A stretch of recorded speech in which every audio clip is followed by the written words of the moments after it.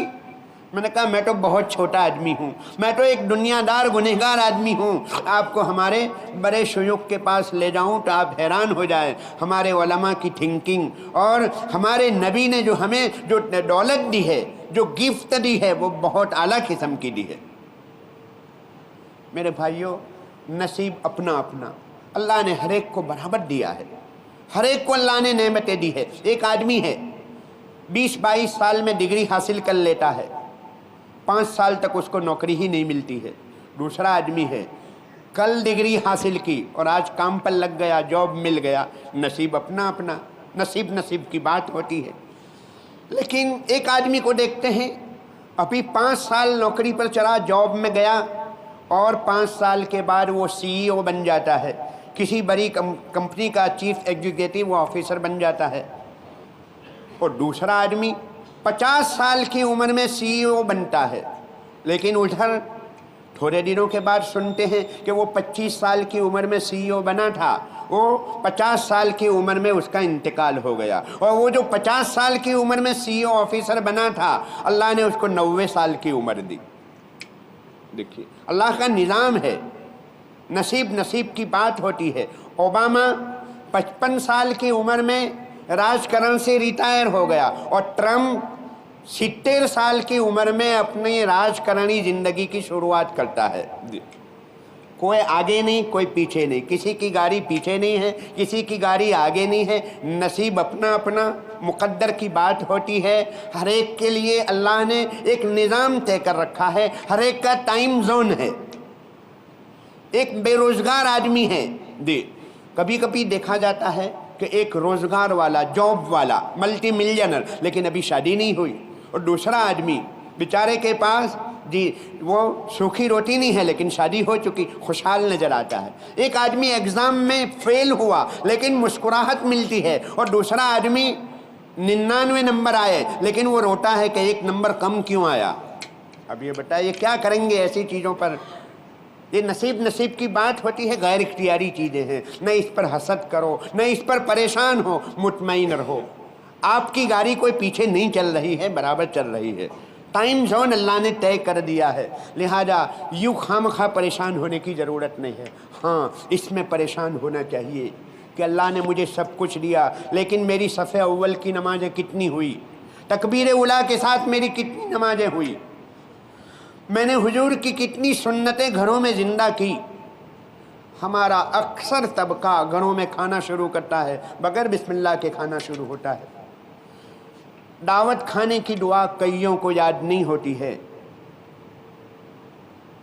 پھر ہم کیسے دعویٰ کر سکتے ہیں؟ میرے بھائیوں، ڈاکٹر نے بہت اچھا نسخہ لکھ دیا، پرسکرپشن جو لکھتے ہیں، دوائیں لکھتے ہیں، جیب میں رکھنے سے فائدہ نہیں ہو جائے گا، وہ تو میڈیکل پر جانا پڑے گا، دوا لانی پڑے گی، دوا استعمال کرنی پڑے گی۔ حضور نے ہمیں بہت اعلیٰ تعلیمات دی، لیکن استعمال کرنی پڑے گی، زندگیوں میں لانا پڑے گا۔ حضور کی زندگی یہ فقط ایک آدمی کی زندگی نہیں ہے، حضور کی زندگی یعنی پوری امت کا جیون چریتر ہے، یہ فقط ایک آدمی کی نہیں، اسی لیے اللہ نے اس کو محفوظ فرمایا۔ حضرت موسیٰ، عیسیٰ اور دوسرے پیغمبروں کی لائف اور زندگیاں ایسی محفوظ نہیں ہوئی جتنی حضور کی ہوئی۔ کیوں کہ حضور قیامت تک کے لیے نمونہ، تو نمونہ وہ تو محفوظ ہونا چاہیے۔ امت نے، مسلمانوں نے، ہمارے ذمہ دو کام تھے، ایک کام تعلیم کو محفوظ کرنا، نمونے کو محفوظ رکھنا۔ الحمدللہ امت مسلمہ نے آپ کی تعلیمات کو، قرآن کو، حدیث کو، آپ کی سیرت کو، سب چیزوں کو محفوظ رکھا۔ کوئی قرآن میں ایک نقطے کا اضافہ نہیں کر سکتا، حدیث پاک میں کوئی ایک نقطہ نہیں بڑھا سکتا۔ اگر کوئی آج ابھی ایک نقطہ بڑھائے تو شام 1 گھنٹے میں کتنی کامنٹ آنا شروع ہو جائے گی کہ آپ نے غلط حدیث لکھی۔ محفوظ ہے، ہمارے مدرسے، ہمارے علماء، ادارے، یہ سب اس کو محفوظ حفاظت کر رہے ہیں۔ امت مسلمہ نے حفاظت کی نمونے کی۔ عیسائی، یہود، دوسری قوموں نے اپنا نمونہ گم کر دیا، ان کے پاس نبی کی تعلیمات محفوظ نہیں ہیں۔ عیسائیوں کے پاس دنیا میں پاپولیشن کے اعتبار سے 1 نمبر کی قوم، لیکن حضرت عیسیٰ کی 5 سال کی زندگی ان کے پاس محفوظ نہیں۔ یہود دنیا میں اکانومی اور مال کے اعتبار سے 1 نمبر کی قوم، سب سے مالدار ترین قوم، لیکن اپنے نبی حضرت موسیٰ کی زندگی کو محفوظ نہیں کر پائی۔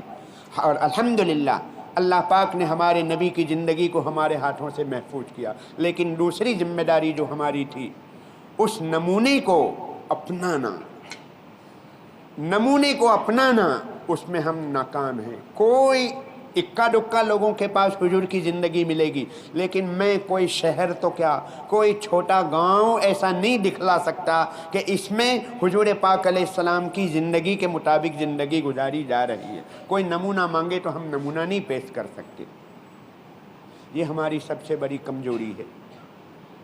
دنیا پریکٹیکل چاہتی ہے، نمونہ چاہتی ہے۔